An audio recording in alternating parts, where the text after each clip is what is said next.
Saya lahir anak ketiga dari 5 bersaudara dari seorang ayah yang bernama Kiai Haji Ahmad Saifuddin Shodiq dan Ibu Ngazizatul Munawaroh. Kebetulan bapak saya dulu sewaktu hidupnya mengabdi ke masyarakat dan dipercaya untuk mengasuh masjid dan pondok pesantren. Kemudian masa kecil saya sekolah di MI, kemudian di MTS, di tempat kelahiran saya, lalu menginjak remaja, 15 tahun saya berada di kampung halaman,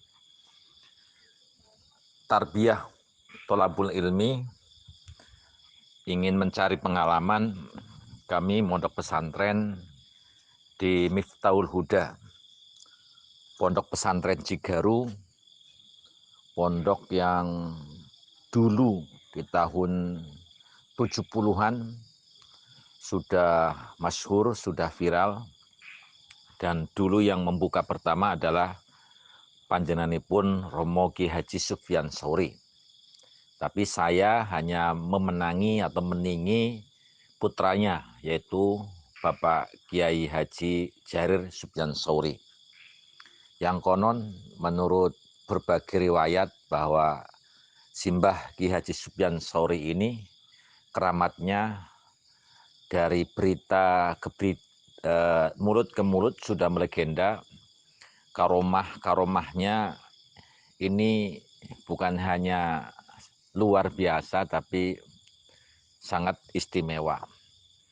Baik karomat itu yang pada saat itu antar para kiai-kiai yang seperjuangan, ataupun karomat yang kemudian karomat itu bisa dikembangkan oleh muridnya, yaitu Simbah Kiai Haji Najmuddin, yang menurut sebagian cerita beliau juga pengasuh pondok pesantren El Bayan Mejenang. 3 tahun sekolah MAN atau Madrasah Aliyah Negeri di sana, yang intinya memang pesantren karena di sana disediakan sekolah madrasah, maka kami belajar. Dan alhamdulillah saya bisa menyelesaikan, tidak ada kendala. Saat di situ saya diberi mandat untuk menjadi murabbi kepada adik-adik kelas. Baik di sekolah madrasahnya, karena memang dulu belum negeri, masih filial. Pada saat saya tamat pun masih filial. Di sekolah karena memang awal perjuangan, masih banyak guru-guru yang kosong.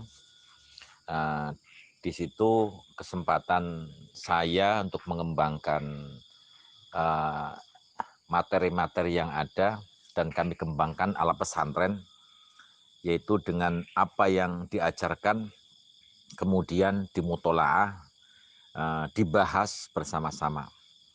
Begitu juga di madrasah diniyah pesantrennya, karena kebetulan saya 2 tahun selesai tamat, menamatkan madrasah diniyahnya, maka 1 tahun saya diberi mandat untuk mengajari adik-adik kelasnya. Selepas dari itu kami diajak oleh teman yang dulu memang satu pondok pesantren, tapi 1 tahun saya di sana dengan beliau, kemudian beliau meninggalkan Cigaru menuju ke Sarang, sehingga tujuan saya ke Sarang, pondok pesantren Sarang Rembang, yang di sana itu ada Mbah Maimun Zubirnya, ada Simbah Umarnya, Simbah Fakihnya, Simbah Abdul Razaknya, banyak ulama-ulama yang memang menyatu. Karena pembimbing atau orang yang membawa orang yang pesantren dengan saya dulu domisilinya di pondok pesantren MIS, maka saya di Sarang berdomisili atau khidmah kepada pondok pesantren MIS MIS berada di sebelah utara jalan, sedangkan MUS berada di sebelah selatan jalan, kemudian berjejer dengan MIS, hanya berbatasan. Di sebelah baratnya itu pondok pesantren Al-Anwar, kemudian dari Al-Anwar ke belakang yaitu pondok pesantren Al-Anwar yang sekarang sudah sangat viral sampai sudah ada Al-Anwar 1, 2, 3, 4 yang dulu pada waktu itu masih eh, salafiyah sekali, belum ada sekolahnya, tapi sekarang sudah ada Al-Anwar berbasis bahasa Inggris, bahasa Arab, ada macam-macam. Nah, di sana ada 5 pondok pesantren yang memang domisilinya satu lingkungan atau satu RT. Hebatnya walaupun 5 pondok pesantren semuanya diwadahkan menjadi wadah satu. Satu kesatuan untuk menyatukan para santri ini, dibuatlah sebuah madrasah yang disebut Madrasah Ghazaliyah Salafiyah, MGS. Semuanya mengajar di sana. Dan santri di sana tidak dibatasi mengaji kemanapun. Cuma kewajibannya satu aja, yaitu ikut Basul Masail. Dulu saya pernah mengikuti Basul Masail takrib, begitu juga Basul Masail Fathul Mu'in, sampai ya takrib sampai khatam, Fathul Mu'in sampai khatam. Dan bagi santri MIS yang mau ngaji ke Al-Anwar, ke Mbah Mun, itu biasa dilakukan, tidak ada masalah. Begitu juga santri Al-Anwar ngaji ke pondok pesantren MIS, di sana ada Gus Rohib, Kiai muda yang saat itu memang materi-materinya itu masih bagus, masih energik, sehingga banyak santri Anwar yang ngaji ke MIS, santri MIS juga ngaji ke Anwar. Kemudian saya pernah juga di Jawa Timur, di Ngerangkok, tapi sebentar, kepada Bapak Kiai Romo Kiai Haji Solihin. Kemudian kembali lagi ke Sarang, dan di umur yang ke-24 tahun, jadi sedikit sekali waktu saya hanya belajar, 3 tahun di pesantren Miftahul Huda, kemudian 3 tahun kami berada di Sarang, dan sebentar di Wringin Agung, di Ngerangkoknya, di Kiai yang Kilatan, kemudian pulang, sehabis di rumah langsung karena orang tua yang dalam kondisi ekonomi yang kurang mapan, adik-adik saya juga harus sekolah, saya dinikahkan oleh orang tua saya, nikah dini. Alhamdulillah dapat istri tetangganya juga, dapat istri tetangganya juga. Kemudian perjuangan saya selepas menikah, perjuangan yang saya awali adalah perekonomian.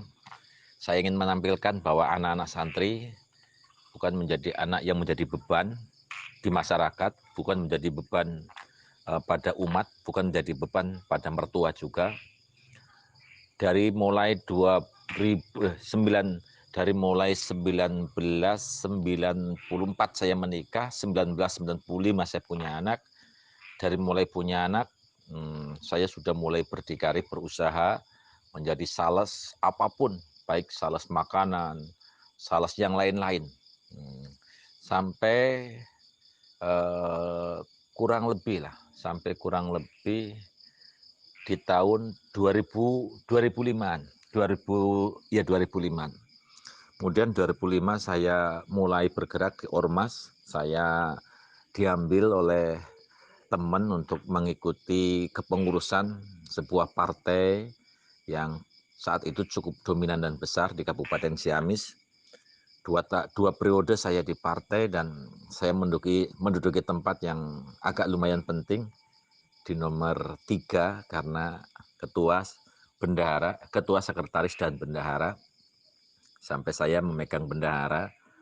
Perjalanan saya di partai hanya mengembangkan dan membesarkan. Kemudian selepas dari partai, saya ditarik di organisasi Nahdlatul Ulama di kabupaten, hanya sebagai krotso biliknya. Kemudian di kecamatannya saya memegang sekjennya, dan kemudian saya lepaskan, saya membuat generasi ya, regenerasi, berbagi jatah kepada yang lain di kepengurusan, karena saya memegang saat ini jabatan ketua MUI di kecamatan, sekaligus juga menjadi kepala sekolah di sekolah madrasah ibtidaiyah. Waktu tidak bisa berbagi sehingga alhamdulillah walaupun kami tidak di NU tapi kegiatan terus menerus, bahkan eh, tidak pernah NU kegiatan kecuali melalui musyawarah dengan saya, bukan izin kepada saya. Terus di samping itu ada kumpulan non formal seperti ispat Kecamatan Lakbok. Saya diberi kesempatan untuk menjadi narasumber membacakan kitab Ar-Ruh dan kitab Fathul Mu'in. Di setiap malam Kamis saya dipercaya juga untuk membaca kitab, yaitu kitab Fathul Qorib dan kitab Al-Hikam. Dan karena kebetulan saya dan rumah orang tua saya tidak begitu jauh, sedangkan pondok pesantren dan rumah saya dikelola oleh kakak dan adik saya kebetulan ada rumah sendiri, rumah mertua ya, kemudian ada masjid yang harus kami kelola. Jadi sementara saya hanya bisa mengajar kepada anak-anak yang ada di pesantren yang datang ke rumah saya atau yang saya datang ke sana. Nah, setiap pagi alhamdulillah masih bisa belajar bersama anak-anak santri membaca kitab Alfiyah dan kitab Safinatun Najah. Sampai hari ini saya diberi berkah oleh Allah 2 anak, putri dan putra. Yang satu sudah sarjana dan sudah mengajar di sekolah madrasah sanawiyah negeri. Yang satu lagi masih belajar di pondok pesantren yang insya Allah hari ini kelas 3, tahun ini kelas 3. Ke depan saya ingin anak saya yang terpenting adalah mengkaji ilmu agama. Sarjana itu bukan tujuan utama karena hampir sekarang sarjana pun sudah mulai ditinggalkan. Sementara masyarakat menginginkan anaknya harus kerja tidak harus sarjana. Saya sendiri mohon doanya agar anak saya mudah-mudahan menjadi anak yang solih dan soleha, anak yang bisa ya'muruna bil ma'ruf wa yanhauna 'anil munkar. Itu saja.